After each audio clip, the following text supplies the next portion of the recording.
Il est 20h sur les antennes de la télévision Futur Média. Madame, monsieur, bonsoir. Je suis ravie de vous retrouver. On y va avec les titres. L'actualité de ce vendredi marquée par le refus d'une vingtaine d'enseignants de signer leurs notes de réquisition. Ils ont été convoqués à la gendarmerie de Ouakam. Opération de déguerpissement dans la commune de Ngor suite aux affrontements entre marchands tabliers et forces de l'ordre. Le maire appelle au calme et soutient que l'opération entre dans le cadre du renforcement de la sécurité. Et puis à Saint-Louis, la mairie demande elle aussi aux commerçants de plier bagages. Des commerçants qui n'auraient pas tous reçu leur lettre de sommation en temps et en heure. Libération de Karim Wade, grâce, conditionnelle ou amnistie, que va choisir le président Macky Sall? Dans ce journal, l'analyse de l'avocat Maître Abdoulaye Babou. D'après lui, le chef de l'État penche pour la grâce présidentielle. Ousmane Sonko revient à la charge. D'après l'inspecteur des impôts et président du parti PASTEF, plus de 50 entreprises créées par l'État doivent 85 milliards de francs CFA au fisc sénégalais. GFM chez vous. Pour sa 4e édition, le groupe Futur Média choisit la capitale du rail. Ce week-end, une partie des programmes sera filmée depuis Thiès. Thiès qui aura bientôt sa propre station régionale. L'invité de la rédaction de ce vendredi est le coordonnateur du Grand Cadre des syndicats d'enseignants, Mamadou Lamine Dianté. Il est interrogé par Mamoudou Ibra Kane. Vous pourrez suivre leur entretien juste après cette édition. Voilà pour les titres, tout de suite le développement.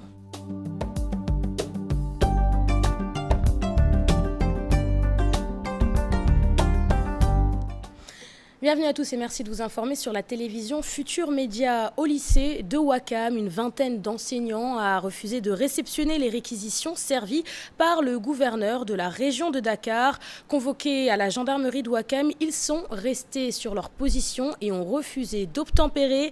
Plus de détails avec nos reporters Fatou Bintou Conté et Younous Diata. Devant le refus de les réquisitions servies par le gouverneur de la région de Dakar, une vingtaine d'enseignants du lycée de Ouakam ont été convoqués ce vendredi à la gendarmerie de ladite localité. Ce qui se passe, c'est que hier, nous avons reçu des coups de fil et des SMS de la part du commandant de la brigade de gendarmerie de Ouakam, nous demandant de passer à la brigade pour affaires nous concernant. Alors, sachant qu'il était passé à l'étape dans notre lycée pour amener des réquisitions, nous avons compris que cette convocation était destinée à cela. Évidemment, entre camarades, nous sommes concertés et nous avons décidé de venir déférer tous ensemble aujourd'hui ce matin à cette convocation. Auditionnés par le commandant de la gendarmerie, ces enseignants ne comptent pas signer les réquisitions qui leur sont servies. Pour les camarades de Mamadou Seydou Diarra, secrétaire régional du SAEMS-QSEMS, c'est juste pour respecter le mot d'ordre du grand cadre. Il est en train de nous entendre un à un, en fait. Donc il y a des camarades qui entrent depuis 1 heure de temps maintenant, voire plus. Et donc ils entrent et on leur demande de prendre la réquisition, ce qu'ils refusent. Ensuite, ils signent le PV d'audition et ils sortent. Ils sont en train de mettre en œuvre une procédure donc, je ne sais pas, peut-être d'intimidation, mais aussi peut-être qui peut découler sur des sanctions. Mais nous sommes prêts à les subir. Que nous savons très bien à quoi nous en tenir dès que nous avons engagé cette lutte. D'autant plus que nous sommes dans notre bon droit et ce ne sont pas ces intimidations-là qui vont nous arrêter. Le grand cadre qui est d'ailleurs venu leur prêter main forte, Ndongo Sarr du QSEMS, parle d'hérésie face à cette situation. Une situation dont ces enseignants sont prêts à assumer. Une hérésie. Une chose à regretter, ce n'est pas la meilleure image qu'on doit donner du Sénégal. Des enseignants qui ne font rien d'autre qu'exercer le droit de grève. Toutes les conséquences, ils décident de mener le combat jusqu'au bout. On part à Saint-Louis avec la grève illimitée des étudiants de l'université Gaston Berger. Le recteur de l'UGB invite les étudiants à regagner les amphithéâtres. Écoutons le professeur Baïda Laïkan. Ses propos sont recueillis par notre correspondant Ousseynou Diop. Les étudiants ont pu bénéficier d'une liberté provisoire. Un procès aura lieu le 15. Je tiens à préciser que j'ai été étonné d'apprendre que les gens pensent que le directeur du CROUS avait porté plainte et qu'il s'était constitué partie civile. Il n'en est rien. Le directeur du CROUS n'a jamais porté plainte. Il ne s'est pas constitué partie civile et il n'a pas été au tribunal justement parce qu'il n'était pas partie civile et il n'était pas convoqué. Nous avons échangé avec les autorités judiciaires. Je pense que tout ça a été clarifié et je lance un appel aux étudiants. Nous venons de sortir d'une longue grève des enseignants. Moi-même suis en train de sensibiliser les différentes UFR pour qu'il y ait un effort afin de résorber le retard accusé, pour que le travail se fasse afin que l'on puisse terminer l'année de la meilleure manière. En tout cas, les autorités académiques sont dans la logique de l'apaisement. Il n'y a plus de problème sérieux, donc la crise doit être derrière nous. Ce mot d'ordre n'a plus sa raison d'être, donc il faut que les cours reprennent immédiatement. Nous restons à Saint-Louis avec une opération de déguerpissement. La mairie dit stop à l'occupation anarchique de l'espace public par les commerçants. Pourtant, certains d'entre eux concernés se plaignent de ne pas avoir reçu leur lettre de sommation dans les délais. Direction Saint-Louis avec Ousseinou Diop et Biradiagne. Cantine, abri mur entre autres, la mairie de Saint-Louis a déguerpi tout ce qui est sur la voie publique. L'opération est élargie dans presque tous les quartiers de Saint-Louis. Pour les commerçants, c'est une belle initiative, mais seulement les sommations ont été reçues 24 heures avant les opérations. Parce que une sommation. Nous avons reçu les sommations hier. C'est anormal. Les agents de la mairie devraient au moins nous avertir quelques jours avant. Une information démentie par la commune de Saint-Louis. Donc chaque fois, ils sont toujours surpris. Même si on leur distribue des sommations, ils restent et ils attendent au dernier moment que les gens soient là pour nous demander encore un délai supplémentaire, ce qui n'est pas possible parce que nous mobilisons tout le matériel de la commune. Alors pour faire cette opération-là, on ne peut pas venir sur place et véritablement accorder encore d'autres délais supplémentaires. L'opération de déguerpissement est encadrée par les forces de l'ordre pour éviter tout débordement. L'appel chargeur applique à la lettre les directives. La dernière étape sera le quartier de Guenda. Les agents municipaux comptent surtout sur la compréhension des populations. Pour l'essentiel, ils n'ont pas d'autorisation de s'installer. Pour ceux qui en ont, ils ont des autorisations précaires et révocables. Donc ils devaient mettre des choses démontables. Mais malheureusement, il y en a qui ont construit en dur. Alors là, nous, on est obligés également de procéder à des démolitions. C'est ce que nous sommes en train de faire. Avec cette opération, on peut désormais humer de l'air pur dans la vieille ville. Les Saint-Louisiens ont salué les travaux entamés par l'équipe municipale. Et puis, violence à Ngor entre marchands tabliers et forces de l'ordre. Le maire Amadou Gueye soutient que l'opération de déguerpissement entre dans le cadre du renforcement de la sécurité. Alors qu'il appelle les habitants de la commune au calme et à la sérénité, il assure que les restaurants situés sur la pointe des Almadies ne seront pas déplacés. Sa réaction dans ce reportage signé Aïssatou Paye et Mohamed Dien. Sécurité, le maître mot en ces temps qui courent. Les habitants d'Ngor en ont fait les frais suite au déguerpissement organisé hier. Après toutes ces échauffourées, le maire de la commune précise. Qui émanent des autorités de l'État qui ont décidé de faire partir les quelques jeunes qui sont adossés à la façade du mur de King Fahd Palace en face de l'ambassade des États-Unis pour des mesures de sécurité. On est censé ignorer que les Almadies, c'est une zone très sensible. Beaucoup d'incompréhension selon le maire, même si des sommations ont été servies.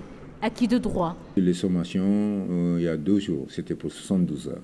Il faut qu'il parte pour 72 heures.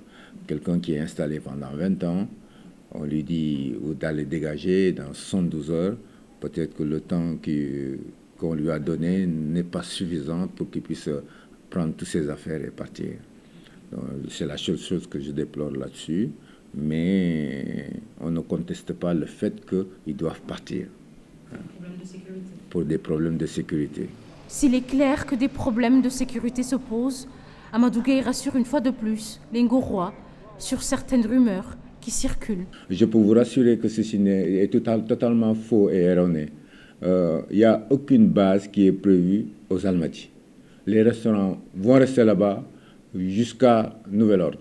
À quelques encablures de la mairie, des voitures des forces de l'ordre en ordre de bataille pour parer à d'éventuelles échauffourées. À Ouakam, des techniciennes de surface font part de leurs revendications. Elles exigent le paiement de 11 mois d'arriérés de salaire et accusent le maire d'être responsable de la situation. On fait le point avec Adi Atala et Mardien. Des techniciennes de surface engagées par la mairie de Ouakam, disent-elles, n'en peuvent plus. Elles réclament plus de 10 mois d'arriérés de salaire et indexent le maire de leur commune. C'est le maire Samba Bathily Diallo, avec son collaborateur, qui nous a pris pour le travail. Depuis lors, ça fait 10 mois, ils n'ont pas donné notre salaire. Et de tout cela, il ne veut même pas nous entendre. Il ne nous regarde même pas. Si on passe là-bas pour les voir, ils refusent de nous recevoir. Outre le non-paiement de leurs émoluments, elles dénoncent également leurs dures conditions de travail. Ce que nous voulons, c'est notre argent. On est fatigués, nous sommes des femmes. Il y a certaines ici qui sont responsables de leur maison. Il y a les enfants qui apprennent, c'est leur maman qui paye. Tout ça, c'est pénalisé. Nous sommes des femmes. On n'a pas demandé, on demande ce qu'ils nous doivent, qu'ils nous donnent notre argent. Arborant des brassards rouges, des mères et soutiens de familles accompagnés de leur progéniture, pour certains d'entre elles demandent l'arbitrage du chef de l'État. Elle n'exclut pas également de durcir le ton.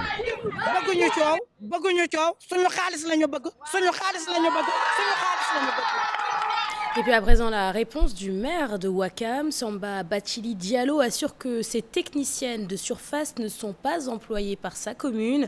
Il menace de porter plainte contre celles qui, selon lui, l'accusent à tort. Écoutons le maire de la commune de Ouakam, Samba Bathily Diallo. Ici, au niveau de la commune d'arrondissement de Ouakam, on n'a pas de problème de salaire.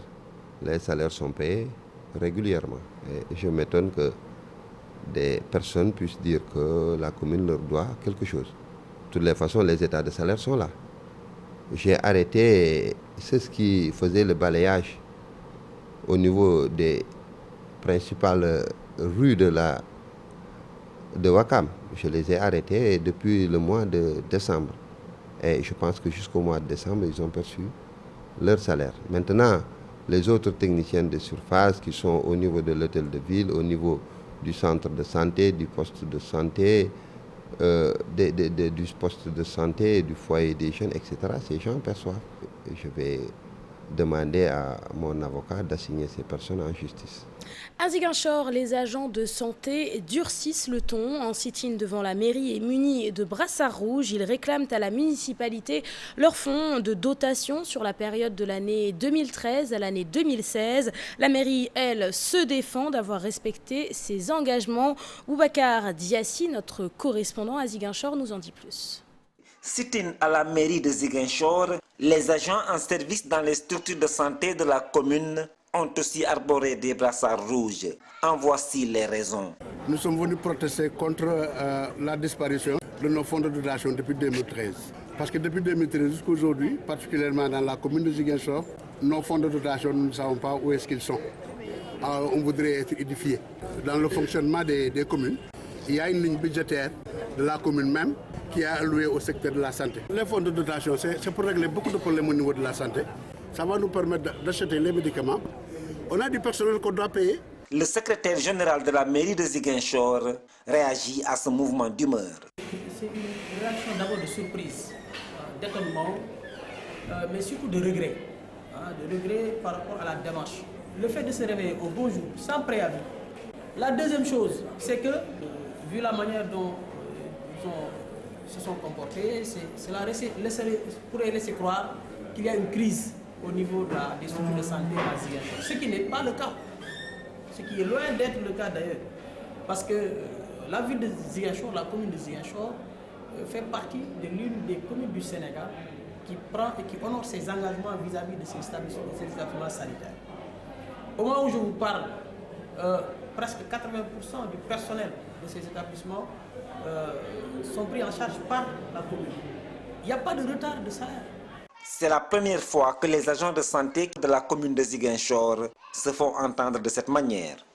À présent, cette information, incinération à Kolda de 3,5 tonnes de produits impropres à la consommation. Un stock retiré du circuit de consommation par le service régional du commerce.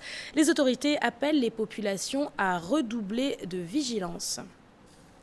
Bientôt l'hivernage à Chérif Sud, dans le département de Rufisque. Les populations sont envahies par les eaux stagnantes, une situation qui doit cesser. Et pour cela, elles réclament le prolongement du canal de drainage des eaux pluviales Ousseynou Thiam et Biradiagne. C'est un reportage qu'ils ont réalisé à Chérif Sud, dans le département de Rufisque. L'hivernage s'approche. Les populations de Chérif Sud plongées dans l'inquiétude des eaux pluviales stagnantes dans leur quartier. C'est une cuvette. Et on a un problème de canalisation. Et ils ont entamé des travaux de canalisation et c'est là-bas où ils l'ont limité. Et or que c'est là où se retrouve la cuvette. Les délinquants ou bien des voleurs se sont levés la nuit pour faire du mal. C'est à travers ce chemin-là qu'ils vont s'échapper parce qu'on ne les voit pas parce qu'il fait sombre. Et en plus, vous voyez, ces bonnes dames-là, elles ont tout fait pour faire un nettoyage correct et impeccable. Chaque lundi et chaque vendredi, elles font du nettoyage. Et malheureusement, on nous a oubliés, on nous a délaissés. Des populations qui vivent difficilement l'hivernage du fait des longs cours d'eau qui traversent le quartier, assis dans une nappe profonde. Vous voyez même, par exemple, même si on n'est pas en période d'hivernage, pour quelqu'un qui veut faire des travaux chez lui, il a d'énormes problèmes. Parce que les camions de sable ne viennent pas ici, les camions de vidange de curage ne viennent pas ici, parce que l'accès est difficile. Si on a un malade, on a d'énormes difficultés. 90% des femmes, en période d'hivernage, elles accouchent chez elles. Parce que vous voyez là, par exemple, cette cuvette-là, c'est un très grand courant d'eau. Et ça, c'est un danger potentiel pour les enfants. Députée par ce long calvaire, elle réclame le prolongement du canal de drainage des eaux pluviales en cours de construction. Nous avons besoin du prolongement du canal. C'est des citoyens sénégalais qui habitent ici. Elles n'ont jamais bénéficié de quoi que ce soit venant de cette ville-là. Les habitants de Cherif Sid, dont certains ont abandonné leurs maisons, veulent être assistés comme les populations situées dans les bas-fonds de la banlieue dakaroise.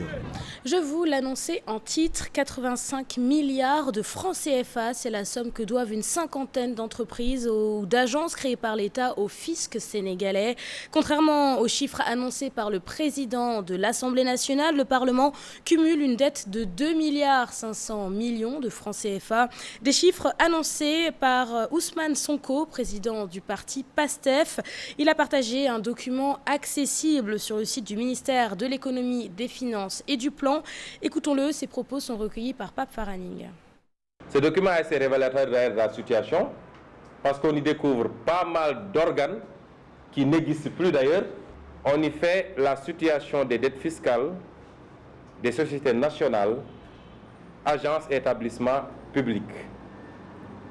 Situation des dettes fiscales, des sociétés nationales, agences et établissements publics.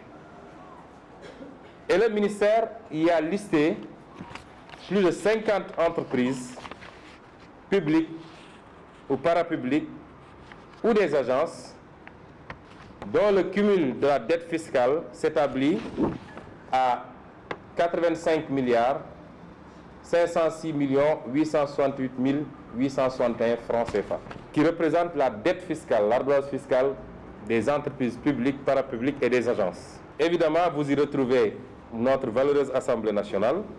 On passe à la politique. Si le président de la République veut matérialiser sa volonté de libérer Karim Wade, 3 options s'offrent à lui. Selon l'avocat maître Abdoulaye Babou, le chef de l'État penche pour la grâce présidentielle.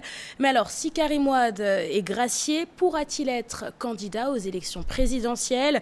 Dans ce reportage, l'avocat à la Cour revient sur les notions de grâce présidentielle, de liberté conditionnelle et d'amnistie. Alassane Ba et Yao Jarvet. Amnistie, grâce ou liberté conditionnelle, des possibilités qui s'offrent à Karim Wade pour une éventuelle libération. Maître Babou revient sur les différentes notions. La première possibilité, c'est ce qu'on appelle la grâce. Ça appartient à l'autorité exécutive, une remise de peine ou tout simplement une liberté conditionnelle.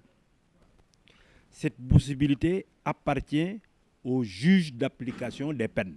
Le Parti démocratique sénégalais exige une amnistie totale possible par voie législative.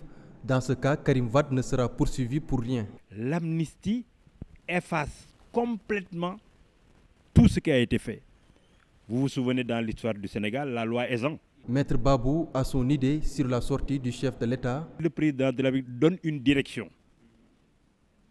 D'abord, il n'a jamais été évoqué l'amnistie. Et ce serait d'ailleurs une grosse erreur politique que de faire voter une loi d'amnistie. Et quelle menace pèse sur la candidature de Karim Wade aux élections présidentielles une fois libre par grâce? La grâce n'enlève pas la peine. Ça va figurer dans le casier judiciaire de Karim Wade.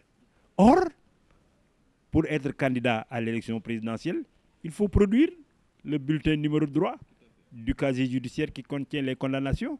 Et si ces condamnations-là figurent, le code électoral empêche Karim de se présenter. Et même s'il déposait sa candidature, les autres candidats pourraient saisir le Conseil constitutionnel. La sortie du chef de l'État évoquant la libération de Karim Wade a retenu toutes les attentions et pour le moment c'est le suspense en attendant d'ici la fin de l'année. Idrissa Seck coupable de blanchiment d'argent au sein de la classe politique. L'accusation du ministre de la Jeunesse fait l'effet d'une bombe. Pour les partisans du leader de Réumi, Mame Mbaye Niang doit justifier ses propos. Écoutons le vice-coordonnateur des enseignants de Réumi. Ses propos sont recueillis par Mamadou Fall.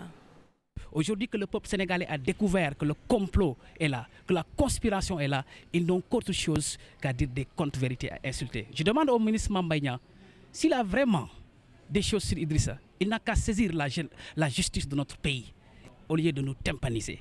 C'est ça le problème. Si vraiment Mame Mbaye Niang détient des choses sur Idrissa, il n'a qu'à prouver cela et montrer à la justice. Mais non, ils n'ont pas ça. La seule chose qu'ils peuvent faire à Idrissa, c'est d'insulter. Et aujourd'hui, nous sommes à l'ère où les populations ont compris que leur cassette est désuète. Tout ce qu'ils ont eu à dire sur Idrissa depuis le passé jusqu'à nos jours est devenu maintenant erroné, est devenu caduque. Donc nous venons-en donc maintenant à la réalité. La réalité, c'est quoi? Nous voulons construire ce pays-là avec des hommes de valeur. Nous voulons construire ce pays-là avec des hommes qui comprennent au moins qu'on n'a pas le droit de mentir au peuple. Et puis à présent, ce communiqué du ministère de l'Intérieur que je m'apprête à vous lire. Le directeur général des élections informe les acteurs politiques et les citoyens que le ministre de l'Intérieur et de la Sécurité publique présidera le jeudi 9 juin à 10h une rencontre d'échange avec l'ensemble des partis politiques légalement constitués. La rencontre entre dans le cadre de la concertation politique voulue par le chef de l'État à l'occasion des travaux de lancement du dialogue national. L'ordre du jour portera sur le processus électoral.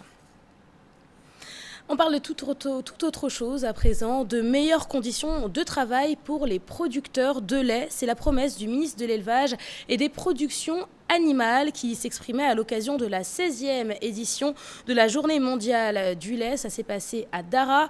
Je vous propose d'écouter le ministre. Les conclusions auxquelles vous êtes parvenus et les recommandations de vos travaux vont concourir à l'amélioration du cadre d'intervention pour la réalisation du projet d'appui au développement de la filière laitière. Le but ultime poursuivi étant de résorber considérablement la facture laitière nationale tournant annuellement en moyenne autour de 60 à 70 milliards, permettra de créer des emplois durables, notamment pour les jeunes et les femmes. Je voudrais donc vous inviter à accélérer, comme l'aurait dit son Excellence le Président Macky Sall, la cadence pour la mise en place de l'interprofession. Et si vous me promettez que l'année prochaine, avant qu'on vienne à cette journée, ce sera pour installer l'interprofession laitière au Sénégal, je vous dis que nous allons vous appuyer et nous allons faire de notre mieux pour que vous puissiez avoir tous les techniciens, tout l'accompagnement nécessaire pour que cette interprofession puisse voir le jour. C'est la ville de Thiès qui a été choisie pour accueillir la 4e édition de GFM Chez vous. Un choix qui, selon le directeur de la radio Futur Média, s'explique par la position stratégique de la capitale du rail. Ce week-end donc, une partie des programmes du groupe Futur Média se dérouleront à Thiès. Plus de détails avec Chertidiane Dione et Maudou Diop. 4e étape de GFM Chez vous au niveau national. Thiès à l'honneur, le groupe Futur Média continue son programme de proximité, une initiative bien appréciée par les autorités locales de la capitale du rail. Donc tout ce que nous faisons aujourd'hui pour aller vers un Thiès qui avance, nous le faisons dans le cadre donc, de CAI Thiès. Et nous nous réjouissons en tant que ville aujourd'hui de recevoir le groupe Futur Média qui a répondu favorablement à notre appel. Et donc, nous avons tenu à être présents et à accompagner l'inauguration de cette antenne commerciale. Pour rendre hommage au groupe Futur Média, qui apport du am ci pour renforcement de la démocratie, mais activité économique bu mu développe plus-value économique bi nga xam ne groupe Futur Média indi na ko également donc dans l'économie nationale.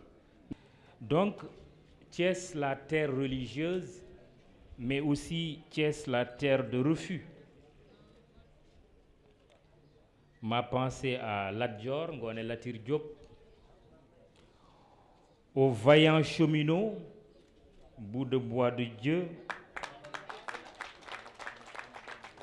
à la vaillante jeunesse saine. J'insiste bien sur le nom de Thiès.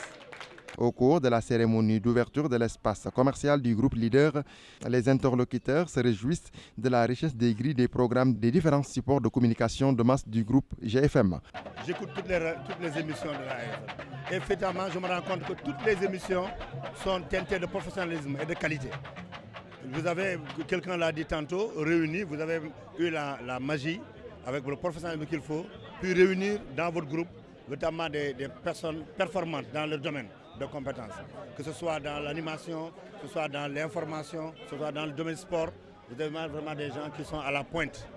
Pendant 72 heures, la capitale du rail accueille une forte délégation du groupe Leader avec au menu dans les champs programmes sur tous ses supports. Et puis bientôt une nouvelle station régionale à Thiès, l'annoncé du directeur de la radio Futur Média, Alassane Samba Diop. Une information confirmée par le directeur des programmes, El Hadj Hassan Gueye. Écoutons-les tour à tour, ils sont au micro de Chertidiane Dione. Parce que nous pensons que Thiès est une ville carrefour, une ville stratégique au Sénégal. Aujourd'hui, vous avez à côté de Thiès l'aéroport de Ndiass qui va bientôt ouvrir. De plus en plus, les autoroutes qui sont en train d'être construites font que Thiès devient de plus en plus intéressant sur le plan de la communication, sur le plan commercial, sur le plan de l'information. Et nous pensons, comme l'a dit le directeur général Mamoudou Ibra Kane, que Thiès va bientôt bénéficier de stations radio RFM Thiès. C'est stratégique, c'est pourquoi on est à Thiès et il y a eu beaucoup de choses à faire et à dire à Thiès par rapport à l'information, par rapport au bien culturel. On ne doute pas du tout que les confrères du groupe Futur Média vont bien améliorer ce qu'ils font jusqu'ici, parce qu'on a entendu le gouverneur de Thiès, on a entendu Michel Mertal Silla, vraiment ses collaborateurs, tous les auditeurs de la ville de Thiès, et vraiment ça nous satisfait dans ce que nous faisons jusqu'ici. Les gens sont vraiment satisfaits du travail du groupe Futur Média et ça ne fait que nous renforcer. C'est la deuxième satisfaction après celle d'être un Thiessois et vraiment de recevoir mes chers confrères ici à Thiès. Démarrage demain samedi de la 6e édition des journées gastronomiques et artisanales. Un événement initié par le GEMIL, une association caritative sénégalaise. Pendant 2 jours, les visiteurs pourront découvrir les saveurs de cuisine du monde entier. Cette année, les bénéfices seront reversés à la Maison Rose de Guédiawaye qui accompagne des femmes en grande précarité sociale. Écoutons à ce propos la vice-présidente du GEMIL et l'un des membres fondateurs des journées gastronomiques artisanales. On intervient dans le domaine de l'enfance et de la femme en détresse. Voilà, on aide les femmes qui sont dans les prisons.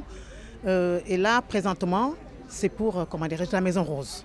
Hein, on va aider la Maison Rose qui se trouve à Pikine Guédiawaye. Hein, et là où se trouve, il y a des enfants, des femmes en détresse, des femmes violées, des enfants de 13 ans qui sont violés avec leurs enfants qui sont à Pikine Guédiawaye et je vous assure que c'est quelque chose d'extraordinaire. Nous attendons beaucoup de monde parce que ce n'est pas la première fois que nous organisons ces journées gastronomiques et artisanales, donc qui ont pour but de promouvoir l'artisanat du Sénégal et aussi de faire connaître la cuisine d'un certain nombre de pays amis qui vivent parmi nous au Sénégal. Ce n'est pas du tout à but lucratif, c'est vraiment à but humanitaire totalement parce que notre association, le GEMIL, sa ligne de conduite, c'est aide directe à la femme et à l'enfant démuni.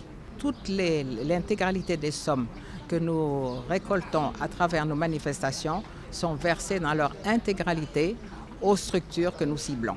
Nous voulons que toutes les femmes qui s'intéressent aux causes que nous défendons puissent participer et la gastronomie, de plus en plus, on voit dans le monde, est vraiment un moyen de communication extraordinaire. Biennale de Dakar 2016, le rideau est tombé sur la 12e édition de cette rencontre internationale dédiée aux arts visuels. En attendant le bilan officiel, le directeur artistique de la Biennale se félicite du bon déroulement des activités. Du côté des artistes, de nombreux peintres ont vendu leurs œuvres. Clôture de la Biennale de Dakar édition 2016, c'est un reportage signé Ibou Diouf et Youssou Baro. La 12e édition de la Biennale de l'art contemporain a vécu le Dakar, qui est un rendez-vous international de l'art visuel, a permis à ces amoureux de l'art de s'épanouir. Beaucoup de choses m'ont marqué, mais je veux dire, au-dessus de tout cela, puisqu'il paraît que l'Afrique, c'est le continent le plus jeune du monde, c'était bien de voir que la boucle était bouclée, qu'on travaillait sur l'avenir et que les enfants avaient vraiment un grand intérêt. L'ex-palais de justice qui a été rénové pour la Biennale, c'est une chose très positive et les gens ont beaucoup apprécié ça. Pendant plus de 30 jours, Dakar a vibré au rythme des arts visuels, un événement important dans l'agenda culturel sénégalais. Moi, par exemple, j'ai eu beaucoup de retours par rapport à ce que j'ai présenté et la publication a été bonne sur les réseaux sociaux. J'ai pas mal de projets avec ça, des propositions d'expo. Donc c'est ce qui est recherché en fait, de montrer son travail et d'avoir une visibilité. Non, le bilan d'étape, c'est-à-dire que celui des visiteurs est un bilan totalement positif. Quant à celui de l'organisation, il y a des petits ajustements qui doivent être faits et dont nous discuterons en huis clos. Les principaux sites et autres galeries retenues pour abriter les expositions se vident petit à petit de ces belles œuvres, mais certains artistes ont fait des bonnes affaires. Par exemple, l'expo de Soli Cissé, dès le premier jour, presque l'expo a été vendue. C'est une chose qui est tellement importante. C'est ce qui permet le côté revenu de la Biennale. Il y a pas mal d'expos que j'ai vues chez Rouba, par exemple. Je n'ai pas d'idée précise, mais je sais qu'il y a des artistes qui n'ont pas à se plaindre, qui ont eu beaucoup de chance. Les rideaux sont tombés sur cette 12e édition des arts visuels. Sur ces murs, ces œuvres vont laisser la place certainement à d'autres toiles pour de nouvelles expositions.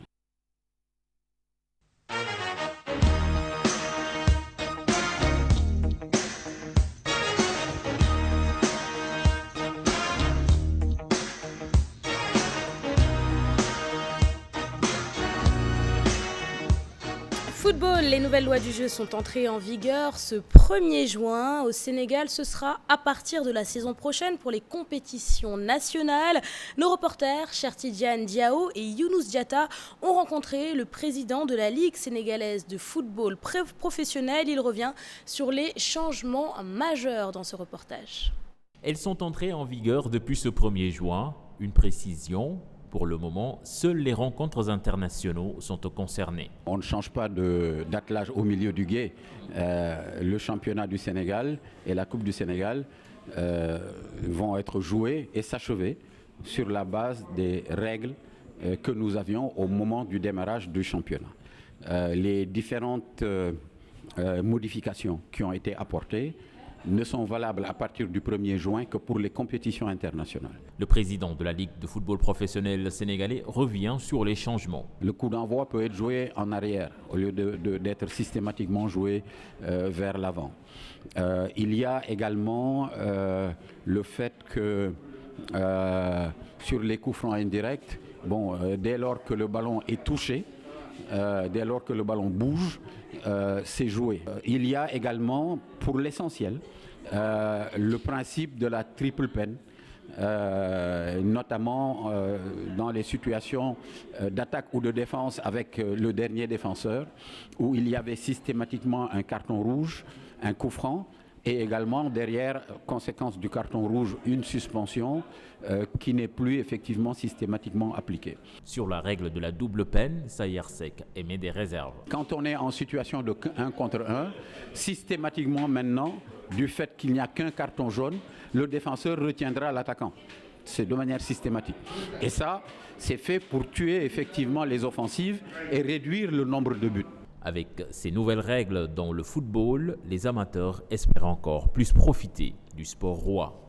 Voilà, vous savez tout sur les nouvelles règles du football. C'est la fin de cette édition. Merci de l'avoir suivi. Merci de votre fidélité.